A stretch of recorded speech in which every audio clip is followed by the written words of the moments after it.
Society Bangladesh দীর্ঘদিন পর্যন্ত কাজ করে যাচ্ছে মানুষের কল্যাণে। যারা এদেশের অসহায় মানুষ আছেন, যারা স্বাস্থ্য ঝুঁকিতে আছেন, জলবায়ু ঝুঁকিতে আছেন এবং বিভিন্ন ধরনের মানবিক বিপর্যয়ের মধ্যে আছেন, তাদের পাশে সবসময় ওয়ালকান সোসাইটি বাংলাদেশ তাদের একজাক তরুণ ভলান্টিয়ার নিয়ে কাজ করে যাচ্ছেন। সেই সুদীর্ঘ 15 বছর 2015 সাল থেকে, দ্যাট মিন্স প্রায় হলো 10 বছর ক্রস হয়ে গেছে আলহামদুলিল্লাহ।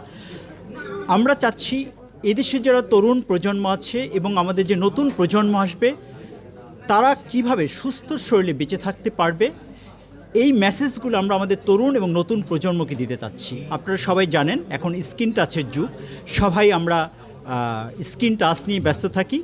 এই ব্যস্ততার মধ্যেও যাতে আমাদের তরুণ প্রজন্ম স্বাস্থ্য সচেতন হতে পারে, তাদের জীবন পরিবর্তন করে, জীবনের যে লাইফস্টাইল যেটাকে আমরা বলি, এটাকে পরিবর্তন করে ফিজিক্যাল এক্সারসাইজের মাধ্যমে কীভাবে তারা সুস্থ শরীরে বেঁচে থাকতে পারে, সেই মেসেজগুলো আমরা সাধারণ জনগণকে দিতে চাচ্ছি। আমাদের থিমই হলো physical exercise and organic food can prevent all disease.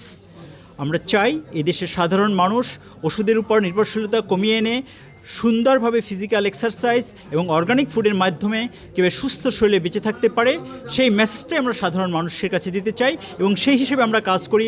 Organic সার কীভাবে তৈরি করবে, জমিতে কীভাবে রাসায়নিক সারের পরিবর্তে জৈব সার ব্যবহার করে খাদ্য উৎপাদন করবে, এই মেসেজগুলো আমরা কৃষককে দেই এবং আমাদের যারা খাদ্য উৎপাদন করে তাদেরকে দেই, যাতে সুন্দর করে একটা ভালো খাবার তৈরি করতে পারে। আমরা যদি প্রাণীর খাবারের নিরাপত্তা না দিতে পারি, তাহলে সাধারণ মানুষের খাবারের নিরাপত্তা আসবে না। তাই ওয়ালকান সোসাইটি বাংলাদেশ প্রাণীর খাবারের নিরাপত্তার উপর বেশি গুরুত্ব দেয়। যেমন হলো আমাদের যে খাবারগুলো আমরা খাই, যেমন গরুর মাংস খাই, ছাগলের মাংস খাই, মাছ খাই, পোলট্রির মুরগি খাই, এই যে প্রাণীগুলো আছে এদের খাবারের নিরাপত্তা নিয়ে ওয়ালকান সোসাইটি কাজ করে, যাতে এদের খাবার যদি সঠিক থাকে তাহলে আমাদের মানবের খাবার, আমরা যারা মানুষ আছি, আমাদের খাবার সঠিক থাকবে। এটা আমরা সাধারণ মানুষের কাছে একটা মেসেজ ক্লিয়ার করতে চাচ্ছি। আর আজ রমজানের শেষ মুহূর্তে আমরা চলে এসেছি। এই মুহূর্তে আসলে আজকে আমাদের প্রায় বেশ কিছুজন এতিম বাচ্চা নিয়ে আমরা একটা ইফতারের আয়োজন করেছি। আমাদের ইফতারটা ছিল অর্গানিক।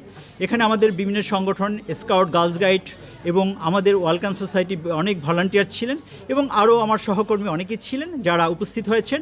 আমরা সাধারণ মানুষের কাছে আরও একটা মেসেজ দিতে চাচ্ছি যে যেটাকে বলা হয়, আমরা যে খাবার, আমাদের যে খাবারটা দেখা যাচ্ছে, আমরা যে ভাজা পোড়া খাবার যেগুলো খাচ্ছি, আমাদের আজকে ইফতার পার্টিতে এই ধরনের কোনো ভাজা পোড়া না রেখে কীভাবে অর্গানিক খাবার দিয়ে ইফতার করা যায় সেই ব্যবস্থাটাই আমরা আজকে করেছি। আপনারা যারা মিডিয়ার কর্মী ছিলেন, আপনারা দেখেছেন আমাদের খাবারের মান দেখেছেন, আমরা আসলে কী খাবার দিয়েছি।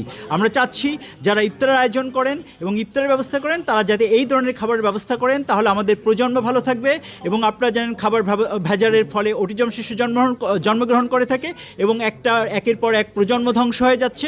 আমরা যদি আমাদের নতুন প্রজন্মকে বাঁচিয়ে রাখতে চাই, তাহলে খাবার ভেজাল এবং খাবারের যে বিভিন্ন সমস্যা থাকে, এই সমস্যাগুলো আমাদেরকে তুলে ধরতে হবে এবং তাদেরকে সচেতন করতে হবে। তাহলে আমরা একটা নতুন প্রজন্ম পাবো, নতুন একটা জাতি পাবো, নতুন একটা দেশ পাবো, তাহলে আমাদের একটা সুন্দর ভবিষ্যৎ হবে।